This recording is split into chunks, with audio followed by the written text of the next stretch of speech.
কি হলো? তোমাকে যে কখন থেকে ডাকছি, সাড়া দিচ্ছ না তো? মিনিমাম ভদ্রতাটুকু শেখায়নি মা বাবা তোমায়? ধ্যানটা কোথায় থাকে তোমার? অবশ্য তোমাকে আমি ছাড়া ভালো করে কে চিনবে? Get out from my class, get lost! চিৎকার করে বলে উঠল অরণ্য। অপমানে লজ্জায় মুখের ভাষা হারিয়ে যায় পাখি। কি বলল লোকটা? ওকে আবার ওর বাবা মার সম্বন্ধে বাজে বাজে কথা বলে গেল? এখনো এত ঘৃণা জমা আছে লোকটার মনের মধ্যে?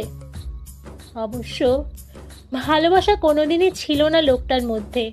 মানুষটা এখনো সে আগের মতোই রাগী, জেদি, দাম্ভিক, আর আরো মনে হচ্ছে আগের তুলনায় আরো বেশি। কোনো কিছু জবাব দেওয়ার আগেই অরণ্য বলে ওঠে, তুমি আমার কথা শুনতে পাওনি নাকি? আবার রিপিট করব? কিন্তু তার দিকে না তাকিয়ে